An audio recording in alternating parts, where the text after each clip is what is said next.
UP board class 12 के प्यारे विद्यार्थियों, स्वागत है रिस्पॉन्सिव क्लासेस में। भौतिक विज्ञान का प्री बोर्ड का मॉडल पेपर है, यानी कि बोर्ड के लिए एक मॉडल पेपर और प्री बोर्ड में ये मॉडल पेपर पूछा गया है, जिसका कोड है 346 BCE। इस पेपर का मैंने आपका सेक्शन सी तक का फुल सोल्यूशन एक्सप्लेन किया था। अगर आपने वो वीडियो नहीं देखा तो वीडियो जाके चैनल पर देख लीजिए। आज हम आपको एक्सप्लेन करने वाले हैं सेक्शन डी से। सेक्शन डी के सभी प्रश्नों को हम एक्सप्लेन करेंगे। यहाँ पर मैंने सारे MCQs आपको एक्सप्लेन कर दिया था, ठीक है। तो आपको पता है कि भौतिक विज्ञान का जो पेपर होता है वो आपको 3 घंटा 15 मिनट के लिए होता है। 15 मिनट में जो है परीक्षार्थियों को प्रश्न पढ़ने के लिए निर्धारित है। पूर्णांक आपको बच्चों 70 नंबर का होता है और पेपर कोड आप देख रहे हैं सामने। यहाँ पे दिखा है कि जो है फिजिक्स के पेपर में आपके खंड आ, खंड बा, खंड सा, खंड दा, खंड आ, यानी 1 2 3 5 खंड आते हैं। पहले खंड में बहुविकल्पीय प्रश्न होते हैं 1 अंक का। दूसरे खंड बा में भी 1 नंबर वाले प्रश्न होते हैं। और सा खंड में जो होता है लघुत्तरीय प्रश्न होता है 2 अंक का। और दा खंड में भी लघुत्तरीय प्रश्न दूसरे प्रकार का होता है 3 अंक का। और खंड या में क्या होता है विस्तृत उत्तरीय प्रश्न आते हैं 5-5 अंक के। तो अभी हम देखने वाले हैं, हम खंड दा देखेंगे, खंड डी 3-3 नंबर वाले क्वेश्चन एक्सप्लेन करेंगे। ये सारा मैं आपको एक्सप्लेन कर चुका हूँ, सारा को समझा चुका हूँ। सेक्शन सी भी हमने पढ़ लिया है। आज हम जो देखने वाले हैं सेक्शन डी, ठीक है। सेक्शन डी के सभी प्रश्नों के उत्तर हम लोग यहाँ पे करेंगे। तो सभी लोग वीडियो को लाइक कर लें, चैनल को सब्सक्राइब कर लें। मैं पेपर ये पूरा इसलिए सॉल्व करा रहा हूँ बच्चों, क्योंकि ये पेपर बहुत इंपॉर्टेंट है। इन्हीं टॉपिक से आपका बोर्ड एग्ज़ाम में आपका पेपर बनेगा। इसलिए अभी मैं इन सभी टॉपिक से और तैयारी कराऊंगा। अभी पहले इसका आप फुल सोल्यूशन देख लेना। आपने प्री बोर्ड में पेपर किया होगा, हो सकता है कि कुछ क्वेश्चन गलत हो गए हों, तो पूरा फुल सोल्यूशन आप देखिए। तो बच्चों यहाँ पे प्रश्न संख्या चौथे का वाला प्रश्न है कि एक्स दिशा में गतिशील वैद्युत चुंबकीय तरंग यानी इलेक्ट्रोमैग्नेटिक वेव EMW में वैद्युत क्षेत्र समीकरण दे रखा है। EY is equal to 2 into 10⁻⁷ cos 1.5 into 10⁻³ x plus 3.010 की power 11 t volt per metre से निरूपित होता है। माध्यम में निम्नलिखित का मान ज्ञात कीजिए। अब हमें तरंग दैर्ध्य का मान बताना है, तरंग का वेग तथा दिशा बतानी है और चुंबकीय क्षेत्र की दिशा एवं उसका व्यंजक बताना है। ये 3 नंबर का प्रश्न पूछा गया है। इसी तरह आपके बोर्ड परीक्षा में भी प्रश्न पूछे जाएंगे। तो चलिए हम इसका सलूशन देखते हैं। आप लोग पहले इस प्रश्न का स्क्रीनशॉट ले लीजिए और हम इसको सलूशन बताने वाले हैं। तो बच्चों चौथे का वाले का यहाँ पे आंसर मैं आपको एक्सप्लेन करने वाला हूँ, सभी लोग ध्यान से देखना। तो क्या है कि हमारे पास जो इक्वेशन दे रखी है क्वेश्चन में, अभी आपने देखा कि EY जो है यानी वैद्युत चुंबकीय तरंग की जो इक्वेशन है 2 into 10⁻⁷ cos 1.5 into 10⁻³ x plus 3.0 10⁻11 t volt per metre, ये क्वेश्चन दे रखा है। अब मुझे मानक समीकरण पता है। जो मानक समीकरण होता है EY किसका, इलेक्ट्रोमैग्नेटिक वेव विद्युत चुंबकीय तरंग का जो मानक समीकरण होता है बच्चों, वो कितना होता है 2 इंटू 10⁻⁷ कॉस क्या हो गया 1.5 इंटू 10⁻³ x प्लस का 3 हम मानक समीकरण यहाँ पे लिख रहे हैं। ये तो क्वेश्चन में दे ही रखा है। मानक समीकरण आपका होता है, क्या होता है बच्चों, EY इक्वल टू होता है E0 cos k x plus omega t। ये इसका मानक समीकरण हो गया। क्लियर है, ये इसका यहाँ पे मानक समीकरण हो गया। अब हम इसमें देखें, जो E0 होता है आपका, ये पीक वैल्यू होती है, यानी वैद्युत क्षेत्र की क्या होती है, पीक वैल्यू होती है। इसको हम बोलते हैं वैद्युत क्षेत्र का शिखर मान E0। तो अगर हम ऊपर वाली इक्वेशन से यहाँ से हम कंपेयर करें, जो हमें दे रखी है, इस इक्वेशन से अगर हम कंपेयर करें तो U0 की जगह पे क्या लिख रखा है, E0 के प्लेस पर लिख रखा है बच्चों, E0 के प्लेस पे हो जाएगा 2 इंटू 10⁻⁷ वोल्ट पर मीटर। ये क्या हो गया, वैद्युत क्षेत्र का शिखर मान हो गया, ठीक है। 2 इंटू 10⁻⁷ वोल्ट पर मीटर। और अगर हम तरंग संख्या जो k होता है आपका, वो तरंग संख्या होता है, तो k की वैल्यू कितनी है बच्चों, 1.5 इंटू 10⁻³ और रेडियन पर मीटर हो जाएगा, इतने रेडियन पर मीटर। और हम कोणीय आवृत्ति यानी एंगुलर फ्रीक्वेंसी की बात करें ओमेगा, तो ओमेगा कितना दे रखा है क्वेश्चन में, ओमेगा टी से कंपेयर करें। देखें यहाँ ओमेगा टी है और यहाँ पे आपको ओमेगा टी दिख रहा है, ये देखिए यहाँ ओमेगा टी दिख रहा है, यहाँ ओमेगा टी। तो ये इन दोनों इक्वेशंस को हम कंपेयर कर रहे हैं, तो यहाँ से हमें ओमेगा की वैल्यू पता चल रही है 3 इंटू कितनी पता चल रही है बच्चों, 3 इंटू 10⁻11 रेडियन पर सेकेंड। ठीक है, अब मुझे ये पता है जो तरंग दैर्घ्य के लिए फॉर्मूला होता है, जब हमको लैम्डा निकालता होता है, तो लैम्डा के लिए अगर हमें लैम्डा निकालना है बच्चों तो क्या करेंगे, फॉर्मूला होता है लैम्डा के लिए, लैम्डा जब निकालना होता है जो k इक्वल टू होता है बच्चों वो 2π/λ होता है। k इक्वल टू क्या होता है 2π/λ। तो लैम्डा इक्वल टू कितना हो जाएगा, लैम्डा इक्वल टू हो जाएगा बच्चों 2π/k। और हमें पता है 2π इंटू k का मान हमने निकाला है कितना 1.5 इंटू 10⁻3। इसको जो हमने सॉल्व किया तो लैम्डा का मान कितना आ गया 2 इंटू 3.14 अपॉन का 1.5 इंटू 10⁻3। तो हमने इसको सॉल्व किया तो 4.19 इंटू 10⁻³ मीटर आया। तो ये आपका तरंग दैर्घ्य का मान हो गया। ठीक है, अब क्वेश्चन में पूछा था कि तरंग का वेग और दिशा बताइए। तो तरंग के वेग के लिए हमें फॉर्मूला पता है बच्चों, होता है v equal to w equal to होता है v के, देन v इक्वल टू कितना हो जाएगा, v इक्वल टू हो जाएगा बच्चों w अपॉन का k। w का मान हमने यहाँ पे निकाला है, देख सकते हैं कितना है 3 इंटू 10⁻11 और k का मान हमें पता है कितना बच्चा पता है बच्चों 1.5 इंटू 10⁻3। तो ये आ गया 2 इंटू 10⁸ मीटर पर सेकंड। ये वेलोसिटी आ गई वेव की।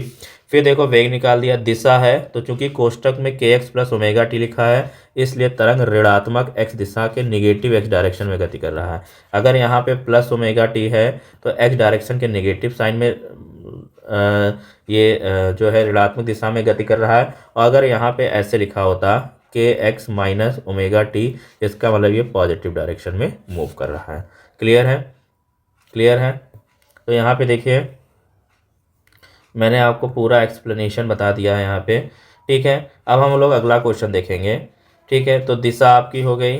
ठीक है, अब ये दूसरा क्वेश्चन हो गया तरंग की वेग और दिशा। उसके बाद इसमें तीसरा क्वेश्चन पूछा था, तीसरा प्रश्न पूछा था कि चुंबकीय क्षेत्र बी की दिशा का व्यंजक लिखिए। तो हमें इसके लिए भी फॉर्मूला पता होता है बच्चों, क्या होता है V naught equal to E naught upon का वी। और जब हमने ई नॉट निकाला, ई नॉट हमें 2 इंटू 10⁻⁻7 मिला। वो इक्वेशन से जो हमने यहाँ कंपेयर किया था, यहाँ पे देखिए ई नॉट का मान यहाँ पे कंपेयर किया है। तो जब हम ई नॉट की वैल्यू यहाँ रखेंगे और वी की वैल्यू रखेंगे 2 इंटू 10⁸, तो हमें जो मिलेगा बी नॉट की वैल्यू यानी चुंबकीय क्षेत्र का मान मिलेगा 1 इंटू 10⁻15 टेस्ला मिलेगा।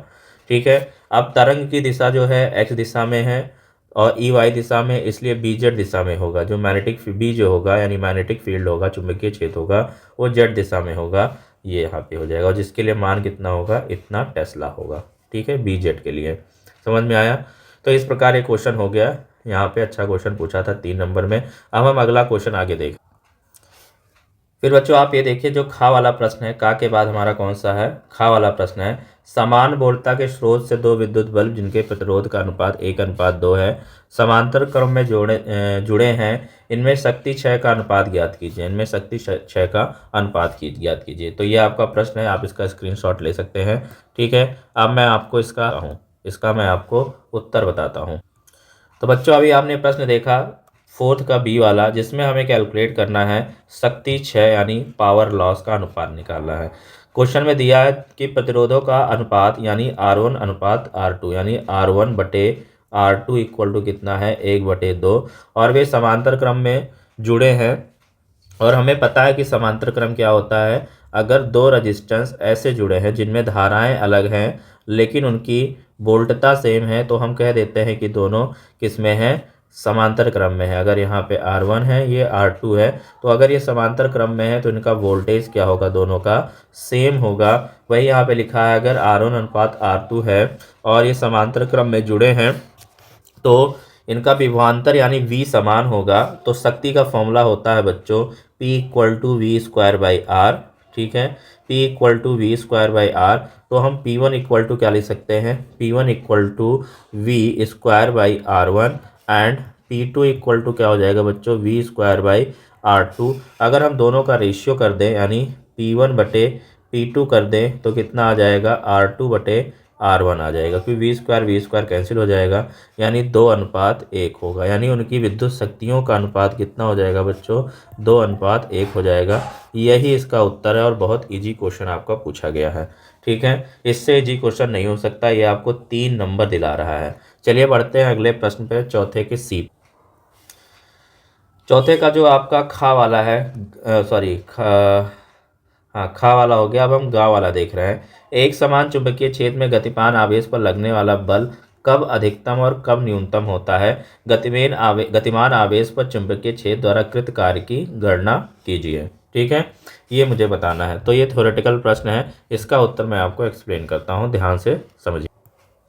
तो बच्चों हम यहाँ पे चौथे का जो आपका क ख ग वाला है ना, सी वाला है, गतिमान आवेश पर बल हम निकालते हैं। तो हमें पता है कि जब हम किसी चुंबकीय क्षेत्र में कोई गतिमान आवेश को मूव कराते हैं तो उनमें एक बल लगता है, और वो बल कितना होता है, वो बल हम लॉरेंट्ज फोर्स से निकालते हैं। अगर मान लो ये चुंबकीय क्षेत्र है, इस चुंबकीय क्षेत्र में कोई क्यू आवेश अगर मूव कर रहा है, कितनी v वेलोसिटी के साथ मूव कर रहा है बच्चों, थीटा एंगल पे मूव कर रहा है, तो इस पे जो लगने वाला फोर्स होता है वो F होता है QVV साइन थीटा। कितना होता है F QVV साइन थीटा। अगर थीटा कितना है, 90 अंश हो, तो आवेश क्षेत्र के लंबवत चले जाएं, तब आपका जो है लंबवत चला जाएगा और तब आपका बल अधिकतम होगा। यानी थीटा की वैल्यू 90 होगी, तब बल क्या होगा, मैक्सिमम होगा, अधिकतम होगा। ठीक है, और वो कितना होगा, QVV होगा, फोर्स अधिकतम कितना होगा, QVV।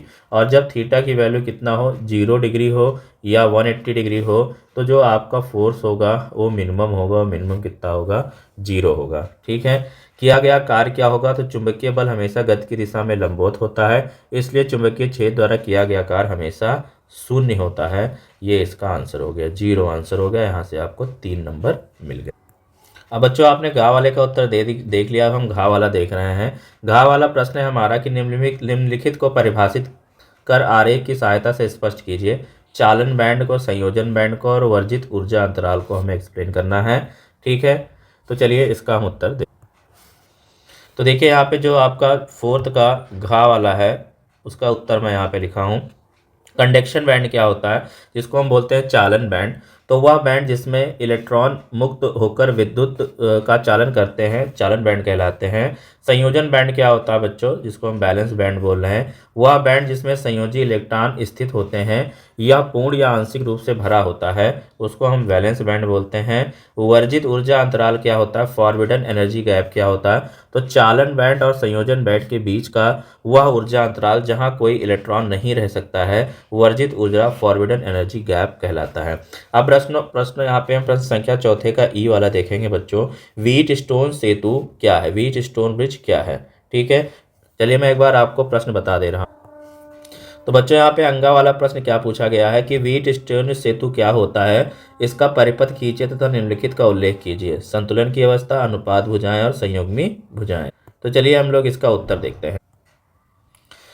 तो बच्चों यहाँ पे देख रहे हैं व्हीट स्टोन ब्रिज के बारे में हम देखेंगे। तो यह एक अज्ञात प्रतिरोध मापने का एक परिपथ होता है, व्हीट स्टोन ब्रिज। इसका कुछ इस प्रकार हम लोग क्या निकालते हैं, इस प्रकार ये हम इसका यहाँ पे सर्किट डायग्राम बनाते हैं, जिसमें यहाँ पे देख लेते हैं यहाँ एक बैटरी लगी हुई है और यहाँ से ये positive to negative current flow हो रहा है। जैसे ये करंट ए टर्मिनल पे पहुँचेगा, ये करंट I1 में टूट जाएगा और यहाँ पे करंट I2 में टूट जाएगा, और फिर से ये I1 और I2 करंट मिलके I करंट बना लेंगे।